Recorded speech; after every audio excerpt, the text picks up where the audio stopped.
Hello everyone, कैसे आप सभी। उम्मीद है सब बढ़िया होंगे। आज का दिन आपके लिए अच्छा रहा होगा। इसी उम्मीद के साथ अब बढ़ने आगे, और कल है फिर निफ्टी की एक्सपायरी।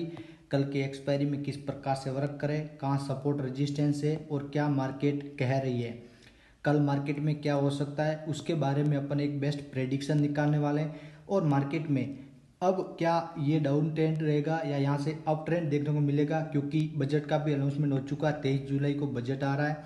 तो आज अपन सारी चीज़ों के बारे में डिस्कशन करने वाले हैं, पॉइंट टू पॉइंट बात करेंगे। लर्निंग बड़ी इंपॉर्टेंट है। कहाँ सपोर्ट रेजिस्टेंस से मार्केट आपको ऊपर नीचे ले जा सकती है, उसके अलावा क्या कह रही है इंडिया विक्स और क्या है ऑप्शन चेन का डाटा। सारी चीज़ें आपके लिए इंपॉर्टेंट है, क्योंकि यहाँ पे पुट सेलर ऑलरेडी यहाँ पे ट्रैप हो चुके हैं और मार्केट में आपको बिग मूव देखने को मिल सकता है। देखिए, मैंने आपके सामने एक डेली का टाइम फ्रेम खोल रखा है और डेली के टाइम फ्रेम में मार्केट ऑलमोस्ट एक सपोर्ट लेकर के अपसाइड मूव स्टार्ट किया था, लेकिन मार्केट ज़्यादा देर तक इस रेंज के अंदर टिक नहीं पाई और मार्केट में जो पुट सेलर है वो ट्रैप हो चुके हैं और जो कॉल राइटर है जो कॉल्स अपनी सेल करके मार्केट को जो गिराना चाह रहे हैं वो अपनी क्वांटिटियाँ टाइम टू टाइम अपडेट करते जा रहे हैं, जिसकी वजह से अब मार्केट के अंदर आपको एक डाउन साइड का ज़्यादा नहीं तो 500-700 पॉइंट से भी अबोव का मूव देखने को कल की डेट में मिल सकता है।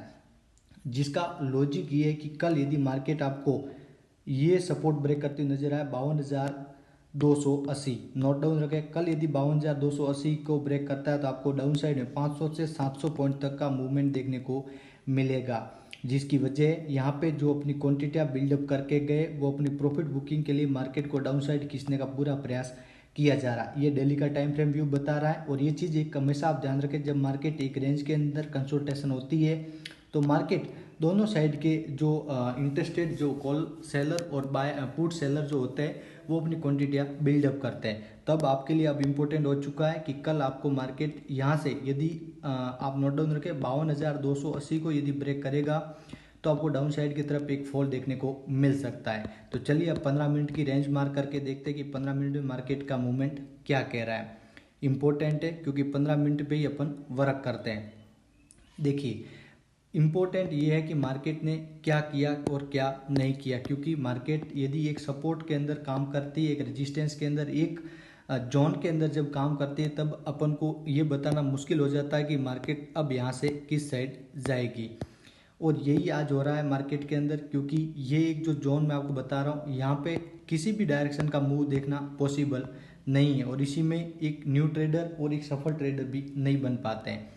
आप देख सकते हैं ये मार्केट के अंदर एक बढ़िया वाला जोन बन चुका है। यहाँ पे भी मार्केट ने 2 दिन तक कंसोल्टेशन किया और ऑलमोस्ट यहाँ पे भी 2 दिन से कंसोल्टेशन मार्केट कर रही है। हालांकि एचडीएफसी का क्वार्टर रिजल्ट नेगेटिव आया था, लेकिन उसके बावजूद कोई खास मूव देखने को नहीं मिला और मार्केट के अंदर एक डाउनफॉल होने के बाद में कंसोल्टेशन शुरू हो चुका है। अब देखिए, कल यदि मार्केट में गैप अप या गैप डाउन किस प्रकार से काम करना, लेकिन मैं ये शुरू करूँ उससे पहले मैं आपसे 100% रिकमेंडेड करूंगा कि आप हमारा फ्री टेलीग्राम चैनल, जिसे आपने अभी तक ज्वाइन नहीं किया है तो ज्वाइन कर ले, जिसकी लिंक आपको डिस्क्रिप्शन में मिल जाएगी, या फिर आप इसे टेलीग्राम में जाके सर्च करके भी ज्वाइन कर सकते हैं, क्योंकि यहाँ पे हम आपकी 1 से 2 बढ़िया कोर्स देके मार्केट को सिखाने समझाने का पूरा प्रयास किया जाता है। चलिए वीडियोज़ को शुरू करते हैं, बिल्कुल टॉप अप जाए। आपको सबसे पहले मैं बता देता हूँ इंडिया विक्स। जी हाँ, मार्केट के अंदर इंडिया विक्स आज 8% पॉजिटिव रहा, जिसके चलते मार्केट को अपसाइड में खींचा गया है। अब देखिए, कल यदि मार्केट के अंदर जो गैप अप ओपनिंग होती है, मार्केट यदि आपको 52,800 के आसपास आपको यदि ओपनिंग देखने को मिलती है, तब आपके लिए इम्पोर्टेंट है कि मार्केट 52,800 के ऊपर सस्टेन करे। यदि सस्टेन नहीं करता तो मार्केट का कोई श्योर व्यू नहीं होगा। यदि 5 मिनट की कैंडल है आप मार्क कर लेना, और मार्केट यदि 52,800 से लेकर के 52,900 तक इसी रेंज के बीच में यदि मार्केट कंसोल्टेशन करती है गैप अप ओपनिंग होने के बाद में, तो आपकी जो कॉल की जो पोजीशन बनेगी, यानी आपकी सी की जो पोजीशन बनेगी वो बनेगी 920 के ऊपर। और आपका पहला टारगेट यहाँ पे ये रेंज रहेगा 53,010 का। जरूर आपका छोटा टारगेट रहेगा 100 पॉइंट का, लेकिन यहाँ पे सपोर्ट इंपॉर्टेंट है। नोट रखें, यहाँ पे एक जोन है जहाँ से सेलर मार्केट को बार बार नीचे की साइड में खींच रहा है, और यदि इसको भी कंसोल्टेशन के साथ यदि ब्रेक कर दे तो फिर आपका सेकंड टारगेट रहेगा 53,180 का। यहाँ तक मार्केट जाती हुई आपको नजर आ सकती है।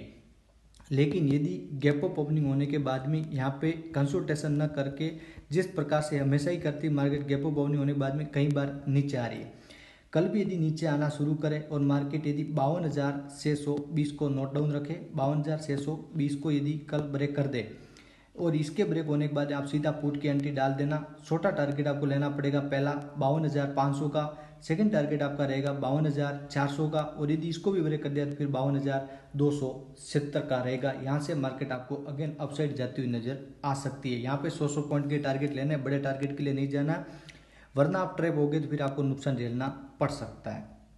अब देखिए कल यदि गैप डाउन ओपनिंग हो तब आपको किस प्रकार से वर्क करना, वो भी इंपॉर्टेंट है।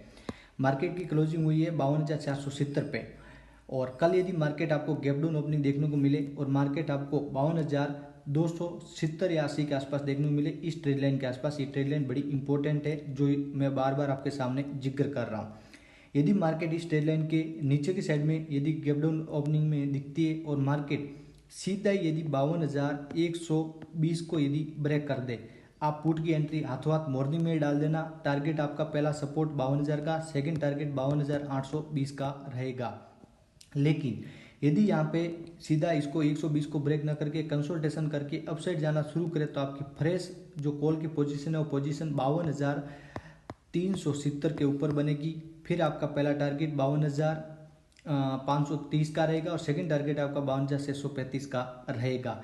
लेकिन यदि यहाँ से कंसल्टेशन होकर यदि डाउन आना शुरू करें तो आपकी यही एंट्री 52,120 के नीचे बनेगी और ये टारगेट्स आपको देखने को मिलेंगे। उम्मीद है आपने वीडियो को बढ़िया तरीके से लर्न किया होगा, सीखा होगा, समझा होगा, और यदि आपको वीडियो अच्छा लगा हो और आपको यदि हमारी लर्निंग अच्छी लगी हो तो हमें कमेंट करके बताना, वीडियोस को लाइक करना, ताकि हमें भी मोटिवेशन मिले कि आपने हमारे वीडियोस को पूरा देख के लर्न करके सीख समझ के आपने अच्छा ट्रेड एग्जीक्यूटेड किया, ताकि हम भी आपकी लर्निंग के साथ साथ सपोर्ट कर सकें। तो चलिए मिलते हैं और नेक्स्ट एनालिसिस के साथ बैंक निफ्टी एक्सपायरी की बढ़िया धमाकेदार एनालिसिस करेंगे।